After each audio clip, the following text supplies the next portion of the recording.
What the frick just happened? Did we just see the beginnings of the approval process for an Ethereum ETF? That is what seems to be going on in the markets right now.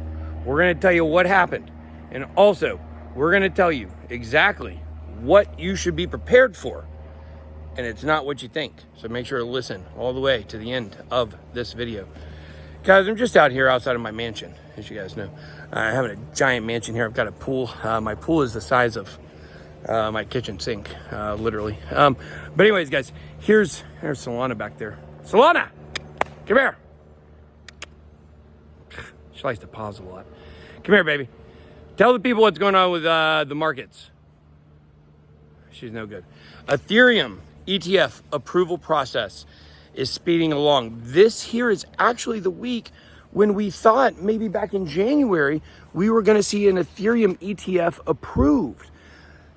But then all of a sudden there was FUD. Now, Mr. X had told us back in January to watch for approval in May.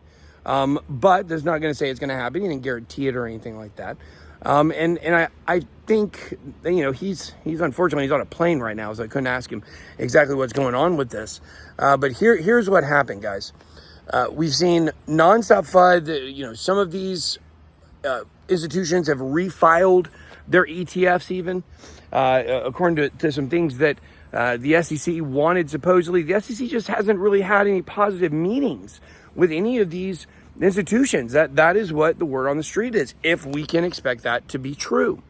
And so the point is that all of this Ethereum ETF, news seemed to be just going negative. However, now what has actually occurred is the SEC picked up the phone and called, or I don't know, maybe they emailed. They might have faxed. You know how they are. They might have faxed over to some of these institutions and said, hey, you need to rapidly make this change, and this change. You need to do it quickly. You don't really see that unless maybe they're bumping up against the deadline. Now, here's the thing, guys. Here's what I want to tell you. Right now, it looks like we could see approval for an Ethereum ETF this week, and that would be just out of freaking nowhere, okay? But let me tell you what's more likely. Okay, I want you guys to think about this, because when you guys are out here on the crypto markets, a lot of you guys are green. You're new. You don't really know what you're doing. Even those of you that do know what you're doing, even me sometimes. You know, I just kind of fall into the popular narrative, or I do something dumb, or like I tethered off at 63K. I felt real good about that. It went down to 56. And I thought it might go lower, and so I didn't go back in. I ended up going back in at 61. So it wasn't, I got Solana. I got a good price on Solana. Not my dog over here. I'd give her away for free. But I bought Solana, I think, about 120. I sold it about 150, so I did pretty good on that. But outside of that, sometimes I do things like tether off, and then I end up getting it at a higher price. I've done that a lot over my crypto career. That dog over there, a Wrangler. But listen, here's the thing. The thing is that we all make mistakes, and nobody's perfect, okay? And there are times that we fall into, I want you guys to hear me, okay? Listen here, okay? I'm not just generically speaking here. There's times we fall into kind of traps that get laid out to us because of the narrative. And I've done a really good job, I feel like, lately of really showing you guys exactly what's actually happening. I want to tell you what's more likely than an Ethereum ETF approval coming very soon, okay?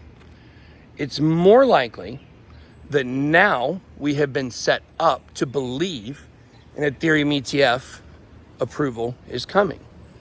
Now, remember this, guys. Remember, the money is made in the moves. That's how the big boys do it, okay? The money is made in the moves. When you see the big candles, it's not the end result is where the money is.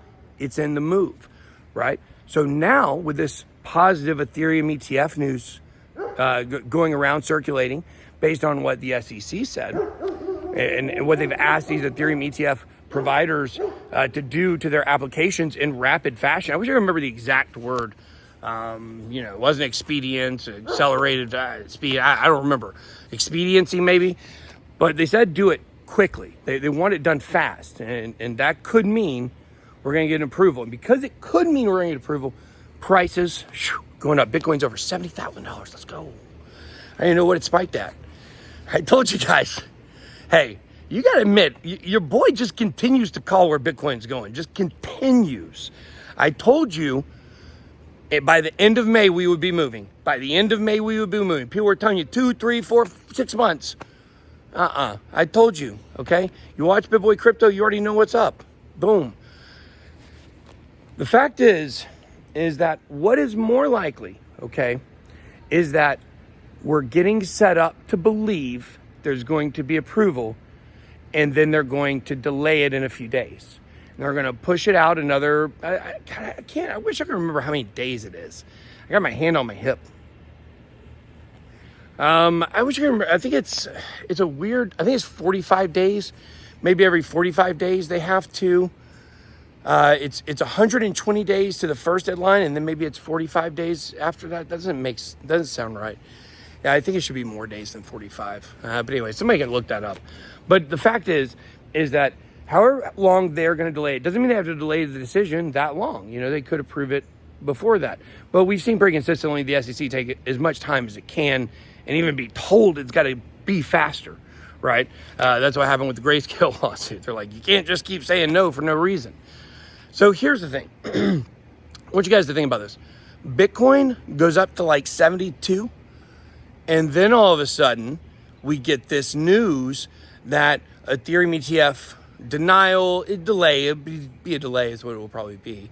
I don't think we're at the end of the time. I think we got a lot more time than this. I think it's like a 10-month process or something. And so the fact is that if we now get that delay, now you get another dump. Now that doesn't mean we're going down to lows. If we go to 72, we could go back down to 68 or 66.5 or 67 or whatever, right? But that's not important for the big boys, okay? Your big boys, they just want to make the money on that candle. They're leveraged. They're on margin. They're 2-3x. So if the price drops 10%, boom, they make 30%. Think about it. That's a lot of money when you're using big boy bags, okay? So anyways, guys, hope you guys are really paying attention right now, because we're coming up on the fun time. Guys, it is going to be so fun for so many reasons. But I just feel this bull market, it is going to be something. And those of us that are ahead of the game, oh my God, we are going to be making so much money. It is going to be insane. Nothing's guaranteed. Nothing's financial advice. But buckle up. It's getting time. It's about to get bumpy, boys. Let's get it. BitBoy out.